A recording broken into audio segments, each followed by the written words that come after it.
So yun, nakababa na nga po kami dito sa buhangin. Ayan, doon yung bangka namin na sinakyan. So ngayon, mangunguha po kami ng mga kahoy dito para gawin naming uling. And kasi mag-ihaw daw po si na mama nung isda na binigay doon sa gitna ng karagatan.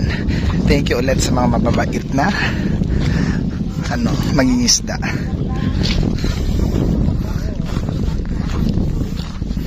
So itong islang to ay tinatawag dito sa aming Pong Dako. So when we say Pong Dako, po na malaki, tapos yun namang maliit ay pong maliit, yung pong gamay. So doon kami palagi dati. Doon mga ilang beses na kami nakabalik doon. Pero dito, first time ko po dito, and then ngayon ko lang din nalaman na ang may-ari pala ng islang ito ay si Uncle Felipe. Yan si Uncle Felipe na nasa Manila na ngayon nakatira, which is super close na kaibigan ni Papa. Silang taon din daw siya bago siya nakabalik dito sa isla. Pero wala pong bahay dito, sila lang daw nakatira, sila lang. So ayan, sama na muna tayo kina mama at ni Plong at Kuya Eddie para manguha po ng mga patay na kahoy para gawing uling, and then mag-ihaw din daw po sila ng isda. Init, walang kabahay-bahay dito. Ayan yung isla ng Gaos, yung nasa likod. Ayan, tabi-tabi po.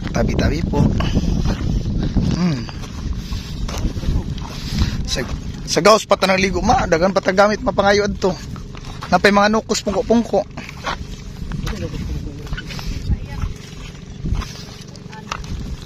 To dagan mo entertain na tumatawad to. Ilado ko dito.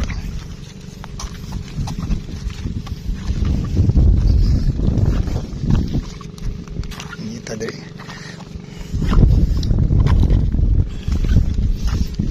Kumo kay na punit Plong, nagkahoy dili Plong. Mo dai Plong mag-video ra lang ko Plong da Plong. Ano kahoy yung kanang gaan Plong karon dali musika kanang puti kanang organ na wala lagi uling kada Plong musika kana kanang gaan og pili mong gaan ba man ay mo pili musika.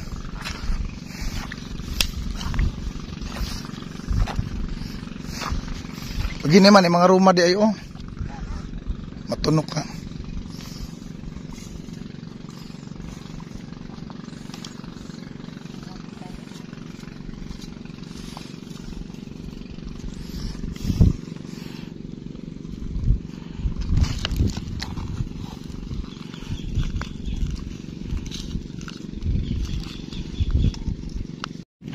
So ayan, pabalik na kami doon kasi medyo madami-dami na rin yung mga nakuha namin kahoy para gawing uling at mag-ihaw kami ng isda.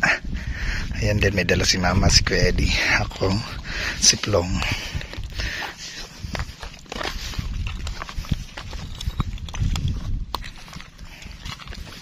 Ay yung nasa likod naman ka dyan, mas ay harap namin ay ang isla ng Pitugo. Yan yung pinaka-sentro dito sa Pitugo Island.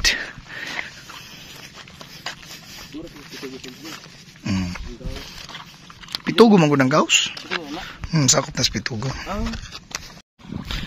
So ibalik namin dito sa bangka yung mga pagkain namin kasi masira pala maarawan. So ibalik namin sa pakyat. Para dito na rin kami maliligo sa gilid para hindi mainit. So ayan, post na muna tayo dito sa ating vlog. Kaya mas continue tayo mamaya. Kasi tutulong ako dito sa mga gagawin. Mag-ihaw nga po kami dyan na naghahanda na si mama. So dito naman, hindi ko sila papatutulong muna tayo sa paglilinis ng isda. So stay tuned ka dyan, mas continue tayo sa ating vlog mamaya.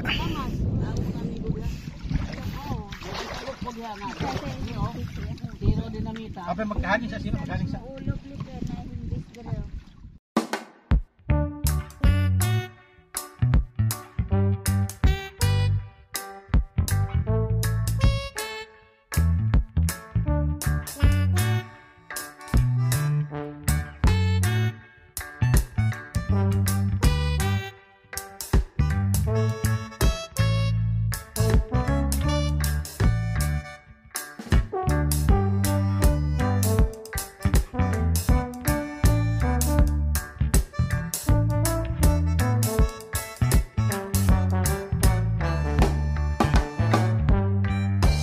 So yun, umalis na muna sila kasi bumili po sila ng mga kailangan para dito sa aming kilawin at saka yung magsasaing daw po din po sila ng kanin doon sa mga kakilala nila. So babalik lang sila mamaya. Kami lang muna naiwan dito ni Papa, ni Mama at saka ni Plong. So naglinis kami dito ng isda and then ihawin na rin namin kasi umaapoy na yung aming ginawang uling na kahoy. So yun, malapit sa matapos si Mama at si Plong dito sa paglilinis ng kilawin, and then dito naman sa likod ay si Papa yung nag-iihaw. Yan, madami-dami rin yung luto niya. Wala kaming kagamitang pang-ihaw, so ganyan na lang, mano-mano.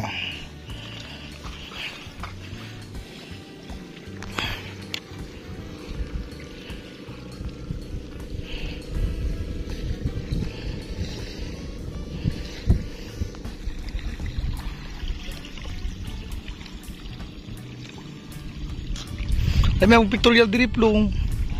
Hindi ta mag-pictorial diri.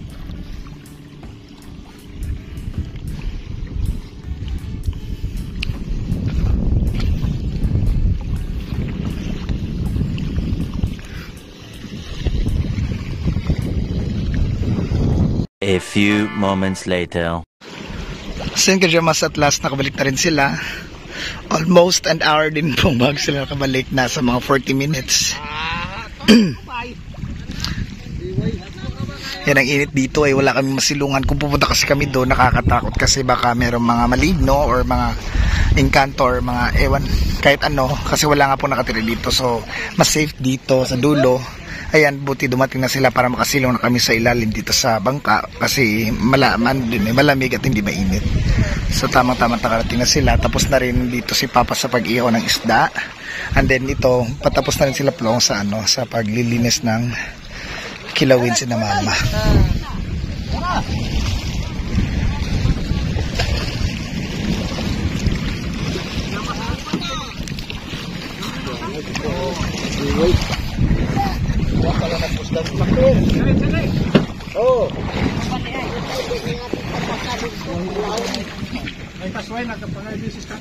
Na maurapod na.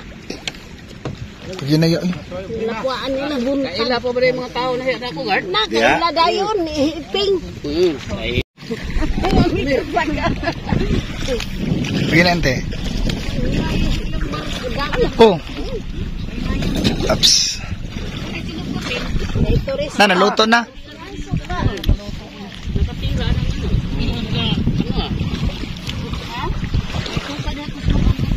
Kanang tukang taba may lagi tutuan diyan. Ay kana, eh. Dili kita nakasada imong gidrivean. Bumper to bumper.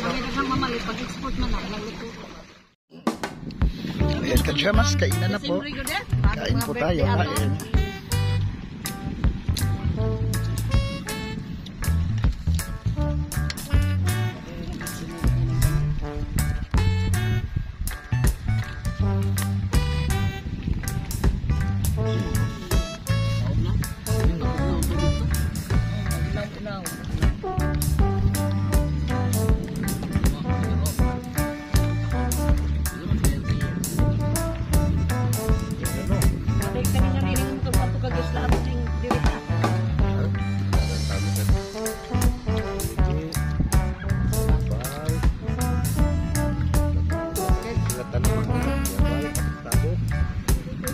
Three hours later. So yun, kajamas, time check, 2 PM na po. So ayan, uwi na po kami. Nagsipagkakyata na po kami sa bangka. Sobrang init po dito, wala kami masilungan. Ang itim-itim po na naman, pati si Plong. So ayan, umakyat na sila para biyahin na po kami.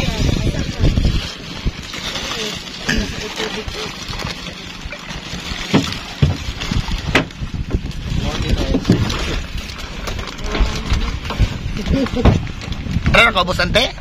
Ara ka subos, ari babaw? Ara ka? Dari na ka sa kalingkod mo. Rina ka, mega. Dia din sete. Terus sama bicara. Ang tanga ra makas.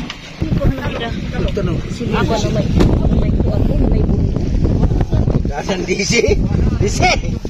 Imo pa man ni kita ning sinog ba disi oy? Abi man kung inyong kanon. Dili na lang taga. May pabitaw ya to. Ato na nawa.